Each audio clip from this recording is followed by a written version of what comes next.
What's up, everybody? It's your man right here, the one, the only, that beautiful Rhode Island Red Rooster, one of the original road warlords, and as always, bring you the knowledge and dropping the science in this industry of what we call trucking, okay? Doing this particular video to speak on several things as it pertains to us in the industry. And so again, I want you to follow me on this, because in the end, it's gonna pretty much, the conclusion of it, I hope, can be understood, on all parts.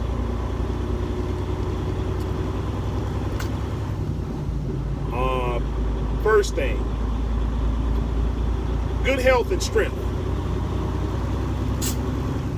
Good health and strength, it's something that's often talked about, especially where I'm from, is that one of the things that and one of the things and stuff that people pray about, and whatever form of spirituality that you practice, again, that's totally up to you. But the thing is generally, we often talk a lot of times about having good health and strength.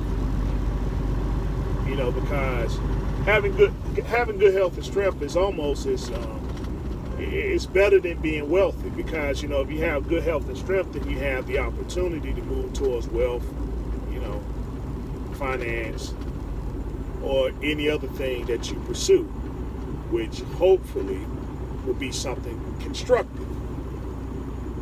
Unfortunately, that's not always the case with all people. But be as it may, we always ask for good health and strength.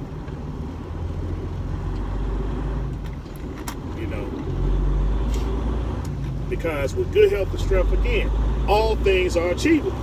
That means you have a sound mind and a sound body, and that way you can make rational decisions about whatever it is that you're going through. Because especially in this industry here,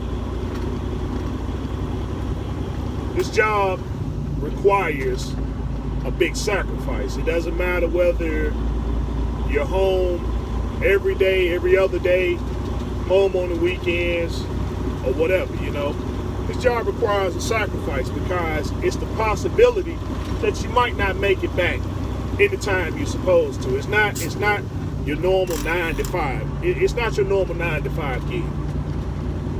The conditions of this job change every day. Even if you do the same thing, if you run the same route, the conditions change every day. And so with that, it's no guarantees or whatever. You can't say, well, hey man, listen, I'm gonna be here at this time here and stuff. And so, those things can be held against you for the most part, which goes into the next thing, partnerships.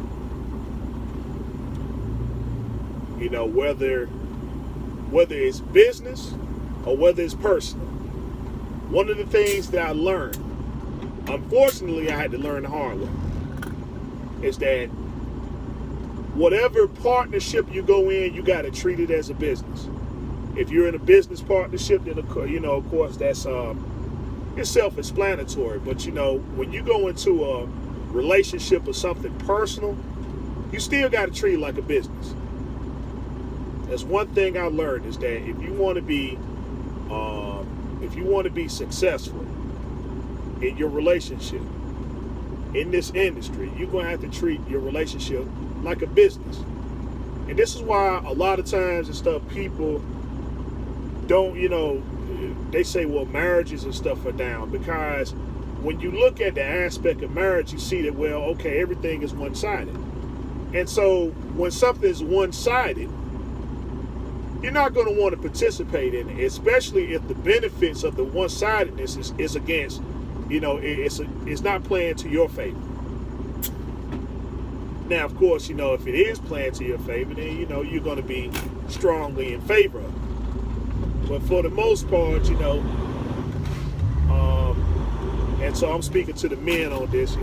This is how we feel a lot of times, is that marriages are one-sided. And so again, when you look in the business world, right, and you begin to set up things in business, and you're trying to get a partnership in the business world, when you're looking at that deal and you see that that deal is one-sided, when it's playing, especially if it's playing to the favor of the person that you're going into the partnership with, and it might be to your detriment, and you're not going to be so apprehensive to seal the deal.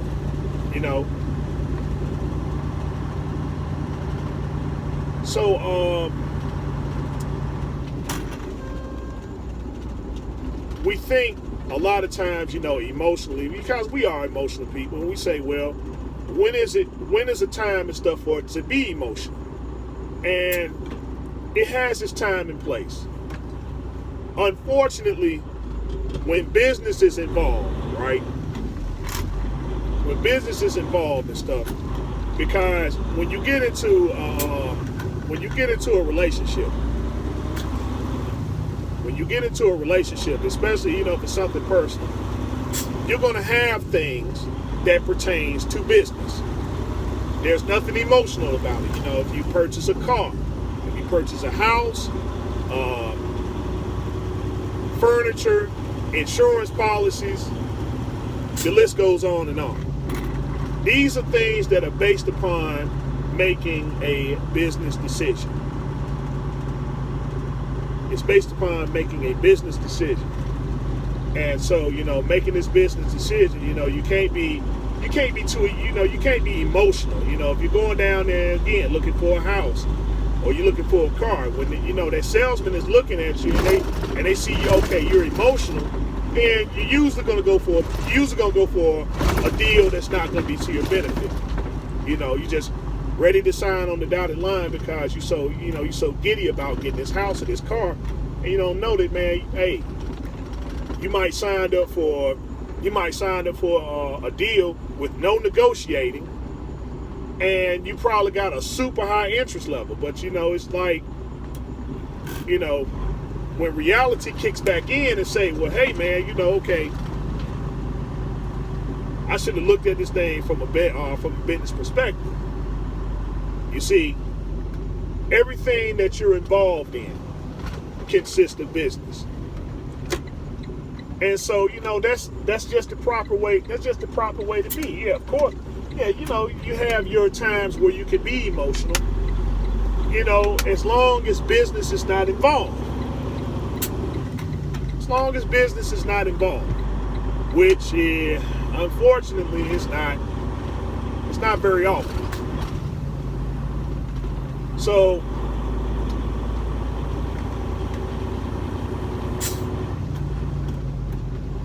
you look at power couples, for instance. And stuff. And so, again, just follow with me. Dwayne Wade and Gabrielle Union. Now, they are a power couple. And, when Dwayne Wade began to date Gabrielle Union, he was already in a relationship. He was already in a relationship and stuff, but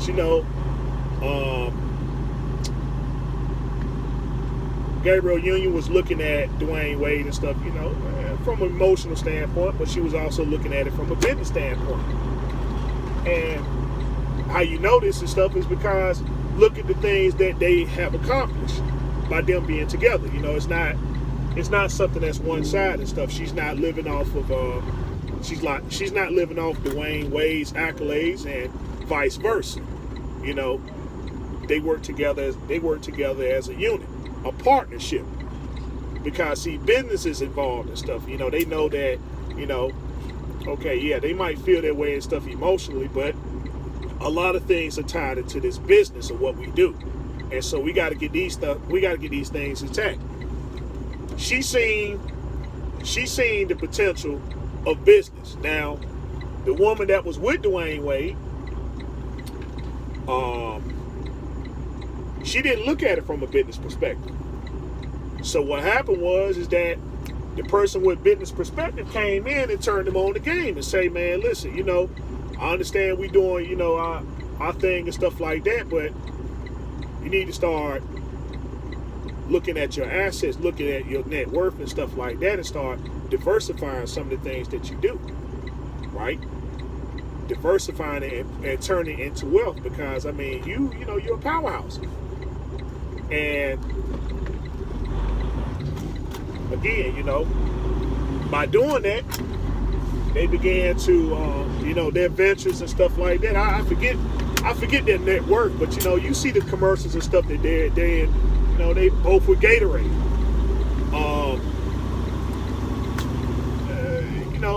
The divorce that he got from his wife, his previous wife, was it was something that was based upon, you look at it from that business perspective there and stuff. She was paid $12 million. She was given $12 million for the divorce. Again, somebody put a bug in his ear and let him know, hey, listen, you need to get custody of your children. You need to seek full custody of your children. And that's what he did. He got full custody of his children. His wife got $12 million. And to see that he made the right decision, a couple years ago and stuff, she was on, his first wife was on social media saying, you gotta excuse that light and stuff, she was saying she's broke. She's broke after receiving $12 million. She's broke. And so she reached out to Dwayne Wade. She tried to reach out to Dwayne Wade and stuff, and so he's not hearkening, he's not listening. So to try to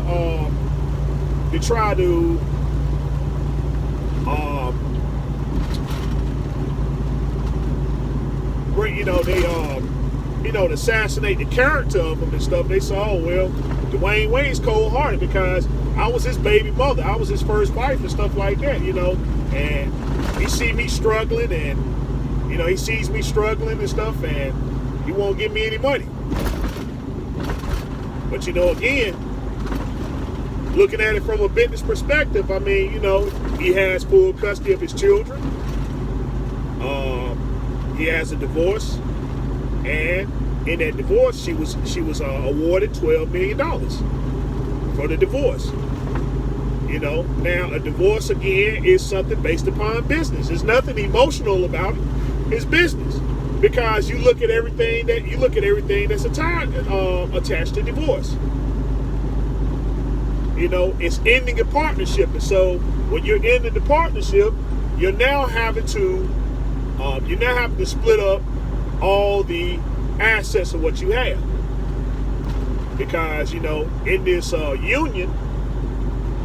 this union, if there was no contracts and stuff that was made, then you got to come to an agreement to say, okay, the things and stuff that we own, you can have possession of this, or I'll take possession of this and stuff, and so if we agree upon it, then everything, it is what it is. But if we can't agree, then this is where lawyers and stuff are involved, and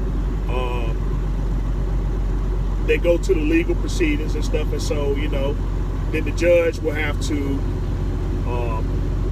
once everybody states their case and stuff, then the judge will render his or her verdict, and then that's what got to be paid out and stuff. And so a lot of people say, well, marriages is based, they get 50% of everything and stuff that you have. That's not the case. I mean, remember that representation plays a great big role, and it plays a great big role and stuff. But again, that's business, because a lot of times people think emotionally, and when you're emotional, you're not thinking rationally. And stuff. And so based upon who's giving you certain information is going to let you know, okay, look, they're in a emotional state. So right now, this is what you need to take advantage of, because it's playing to your favor. These are the things and stuff that you need to do. And that's what happens most of the time, you know. You're thinking about the good times and stuff like that. You're thinking emotionally when you need to be thinking on a business perspective. And again, in a relationship, we forget you have to be thinking on the aspect of business. Because mostly everything that you obtain in a relationship is going to be based upon business. Whether it's a business relationship or whether it's a personal relationship. So, again, you know, just to recap, Gabrielle Union and Dwayne Wade, you know, they're doing fairly good. You know, they're a power couple. Because, you know, one turned the other on into business and said that, well, these are the things that we need to invest in. Because, you know, and there's no mistaking is that, man, when Dwayne Wade got with Gabrielle Union, he started to get a lot of his business stuff in check. He started to get a lot of business stuff in check. And so, you know, his network began to shine. And so, you know, hey, he's retired now. You know, he's 38 years old, retired. He has a good net worth and stuff, and he has a good relationship, you know, with his significant other. But, you know, when it get down to the business, again, she's not living off his accolades, and he's not living off her accolades, you know. What they obtain together and stuff is for the benefit of them collectively, hopefully to pass this wealth down to their, you know, to the next generation, to their children, you know. But it's not a one-sided thing. And then, you know, we can see the numerous amounts of relationships where one person has the money, has the wealth, and the other person doesn't have anything. But yet, the person that has the wealth, it's a come up for the other person that doesn't have it. They don't have any kind of, you know, they don't have any kind of aspirations of business other than to take what you have and incorporate it as their own. And on top of that, make sure that the residuals and stuff come from you personally. It comes from all your hard work, all your accolades. We see this far too often. And again, if we look at it from a business perspective, right? If you look at it from the sake of business and say, well, okay, if I'm going into this partnership and I'm seeing that I'm the one that's bringing everything to the table, you know, kind of, a lot of times we like to say that, like, okay, what are you bringing to the table? You know, see, that's business right there. What are you bringing to the table? Because, you know, we're talking about forming a union, a partnership. And this person ain't coming with nothing. Okay, you know, and you got stuff. It's gonna start making things and stuff, you know, it's gonna make your decision very simple. It should, you know, but there are things and stuff again that are made very obvious. But again, when we begin to think emotionally,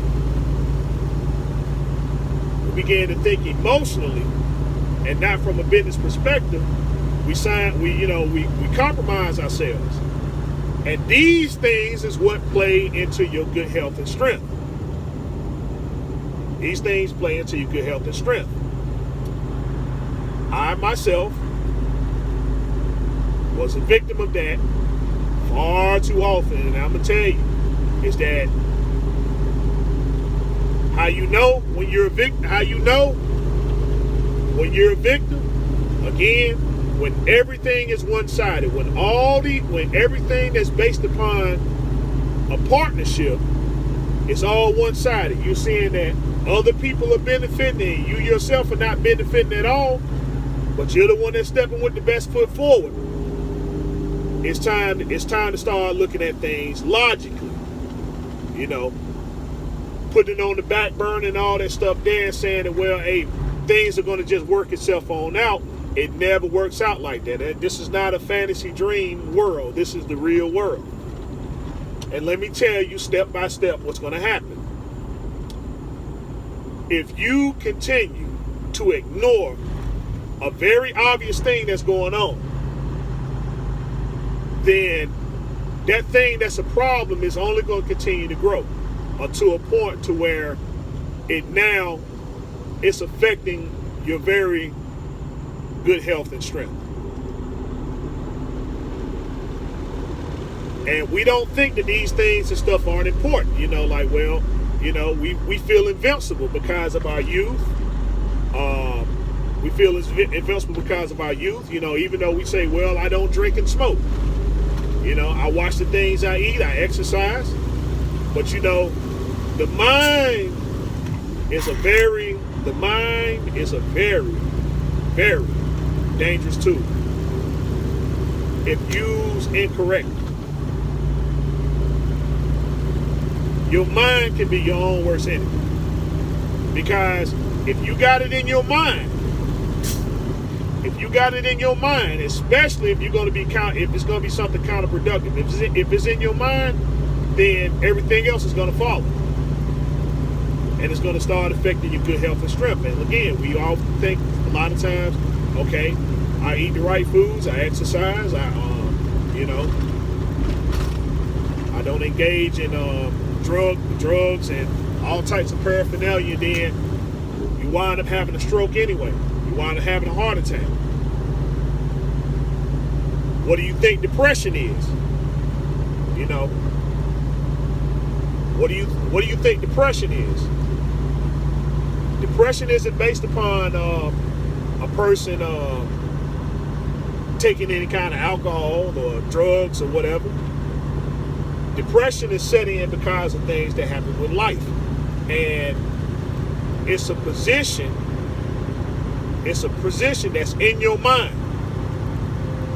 And once it's set there, everything else is going to follow. You never took any kind of drugs. You don't smoke. You eat the right type of foods and you exercise. But when you're depressed, that's something inside of your mind.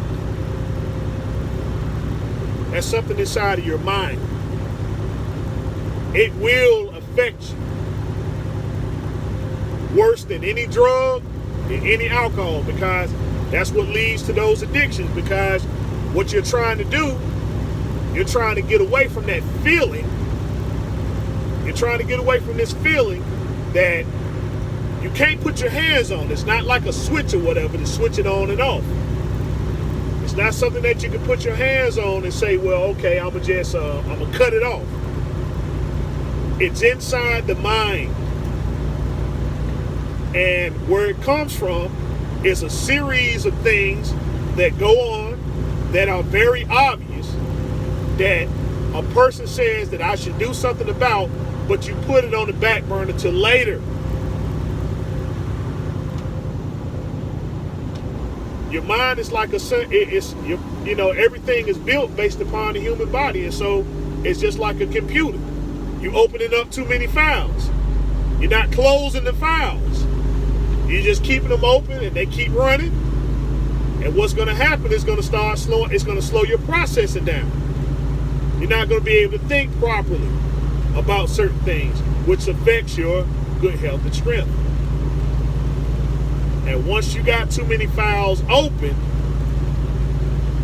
you see, it slows down your performance to a point to where now your body's going into a shutdown. Now your body's taking over. And when your body takes over, you're in a position of great uncertainty and an area of the unknown. That's why you have heart attacks. That's why you have strokes. So see, by you not closing those files and stuff, by you having people around you, right, that are doing things that are counterproductive to whatever it is that you're trying, whatever it is that you're trying to accomplish. Things that are done around you that you know that you don't get down with. But you allow these things and stuff to continue.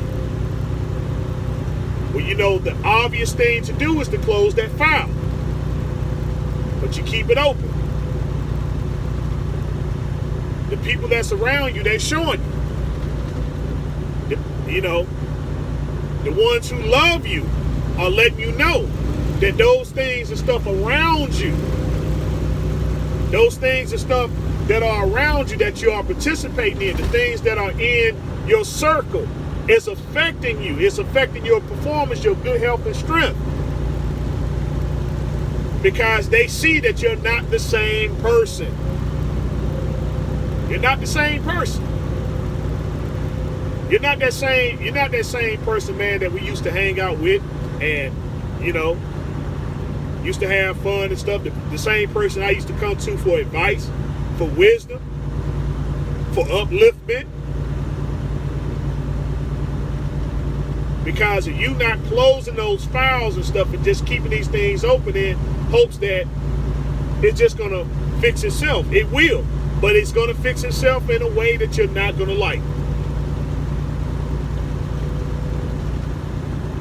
And just like anything that's performing, like your computer or your laptop, when it begins to slow down on its performance and it shuts down, because remember, those things that are counterproductive around you depends on your processing, and now you're shutting down. What do people typically do in situations like that? They throw away the device. They throw away the device. They don't say, well, hey, because they're not on a position of being productive. They're counterproductive. They see these things going on and stuff, and they say, well, you know, hey, I don't care. But now it's on total and complete shutdown, and you need their assistance. And you find out the hard way they're not there, which they obviously showed you and stuff that they're not going to be there because of the things that they're doing. Now your body's shut down, and it ain't nothing you can do but prepare for the worst. You know, you had a stroke. A stroke is always gonna affect something on the body. So you know, once everything resets, you might be at 75%, you might be at 50%, you might be at 25%. But when you reset, that's going to be your new normal. That's going to be your new normal. And that new normal is not going to be something that you're not going to, it's not going to be something that you're going to like. But it's going to have to be something that you're going to have to adjust to. It's going to have to be something that you're going to have to adjust to, because if you're going to continue on living in this world, that's what things are going to have to be.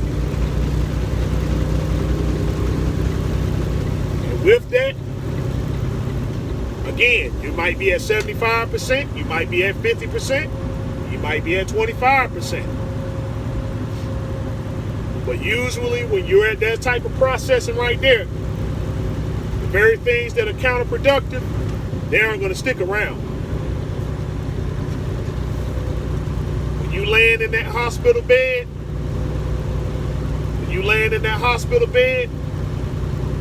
and those doctors come in there, and they always come in at night when you're supposed to be sleeping. I'm setting up the scenario for you. You're going to be laying in that hospital bed. You ain't going to be able to get no sleep, because at night they're going to be coming in, sticking you with all types of needles, waking you up, checking your pressure, drawing all types of blood. In the daytime, you're going to be in a room where you can hear the screeching noises and stuff, the agonizing pain of people in the other room, until they get their medication to where they're sedated. You're going to have to hear these things, and nothing can flush it out. Doesn't matter how high you turn on that television. It doesn't matter how you try to ignore it. Because see, the fact that you're in that hospital, you yourself are going to be in fear. The fear of the unknown.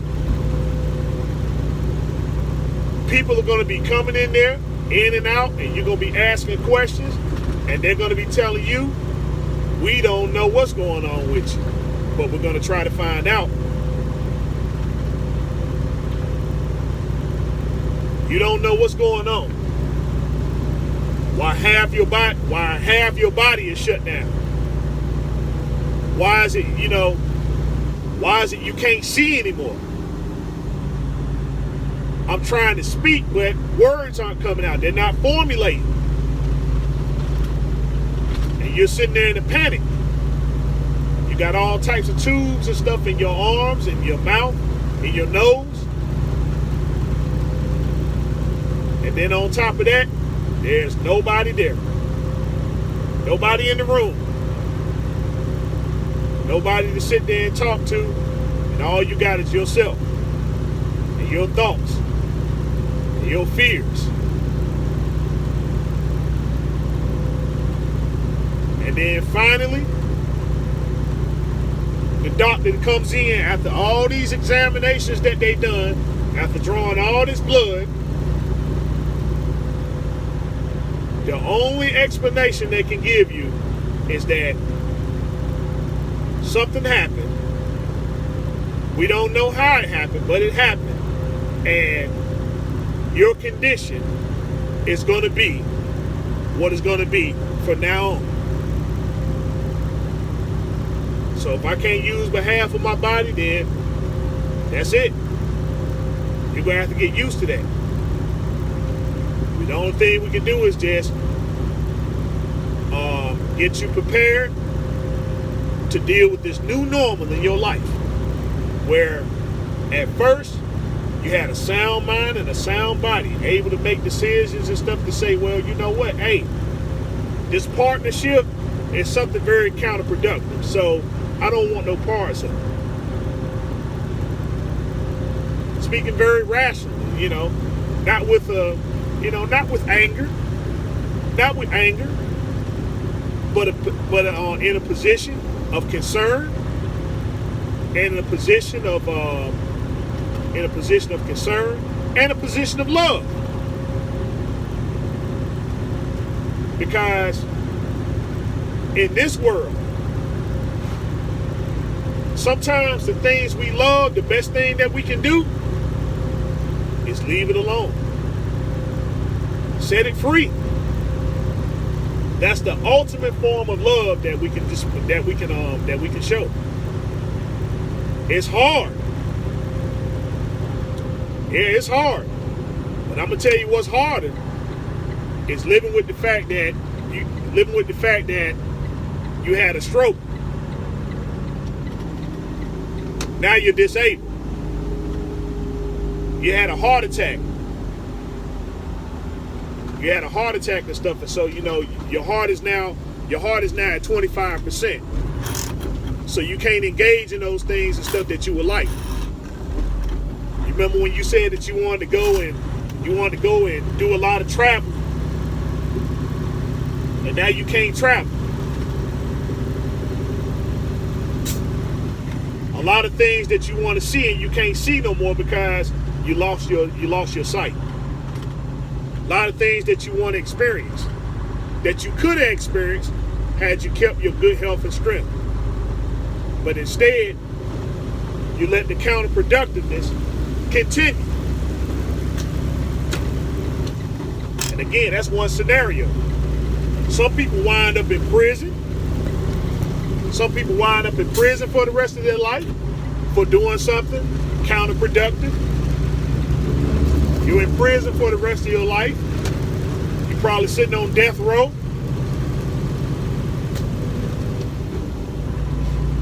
You passed away over something that was preventable.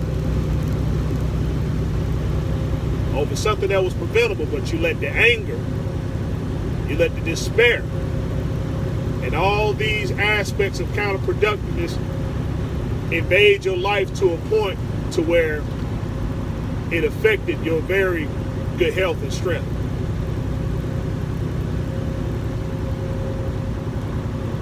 Now, that wealth that you were trying to ascertain is no longer reality.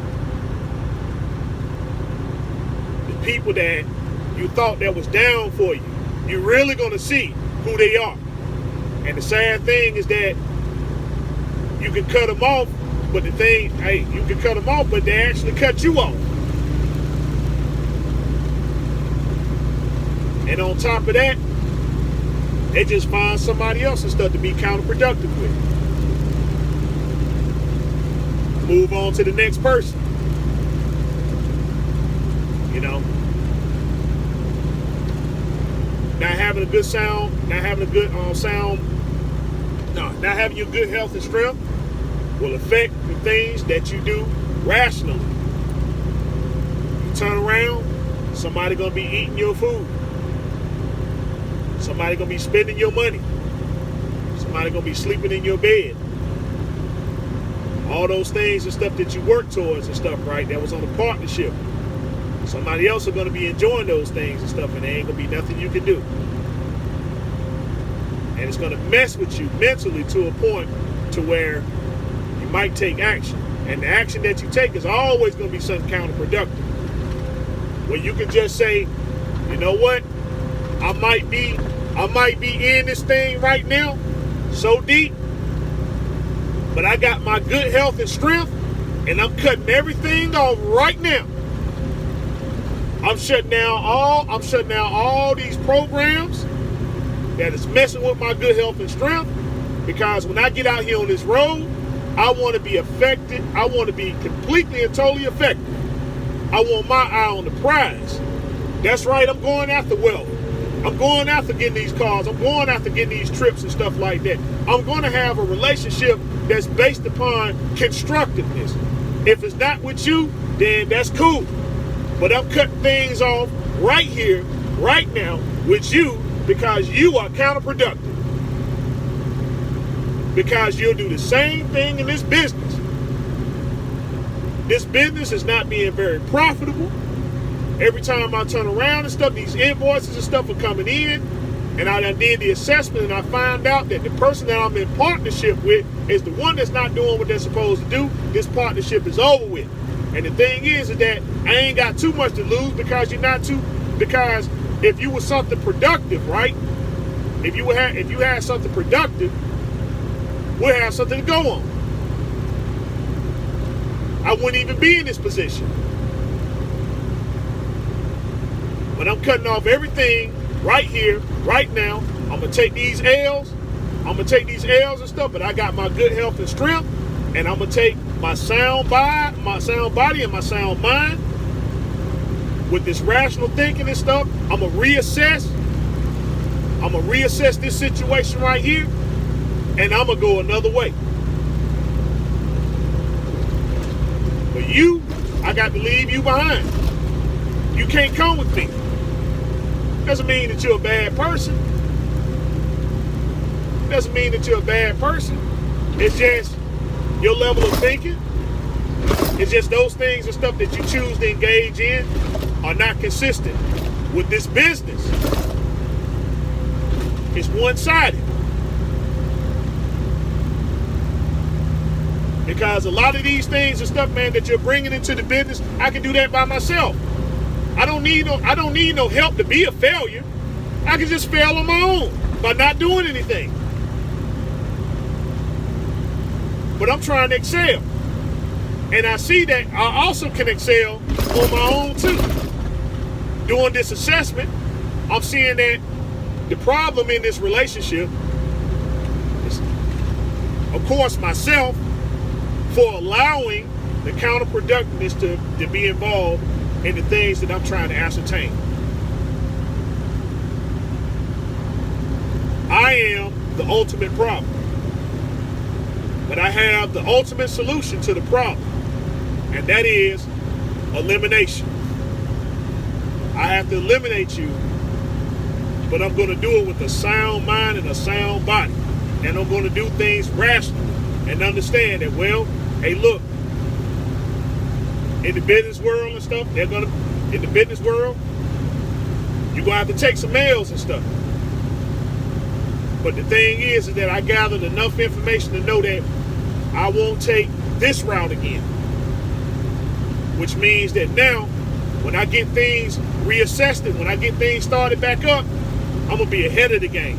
Because I'm now knowledgeable about things that are counterproductive to my business, to my development, to my growth.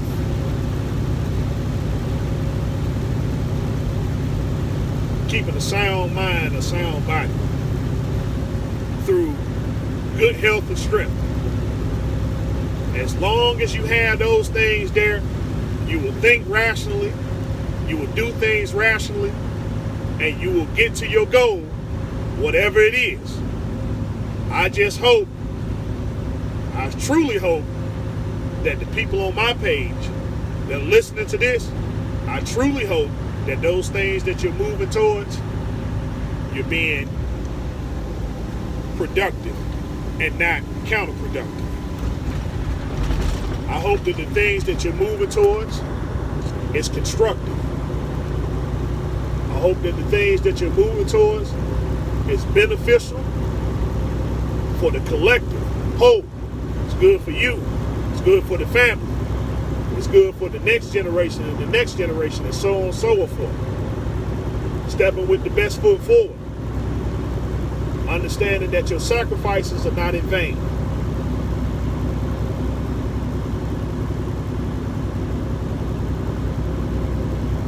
So I hope that this information was helpful. I know it's not really a lane and stuff that I usually go down and stuff, but you know, again, it's still dealing with business.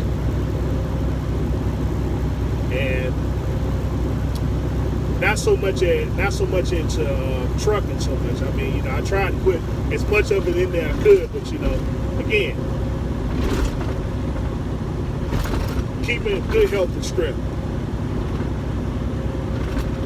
Because when you have those things, again, you do things rationally, you make rational decisions. And that's what it takes and stuff, man, to be in this world of business. Because we're all in it. I just hope that the business that you're into is something that's constructive and not something that's counterproductive. And I'll end on that note there.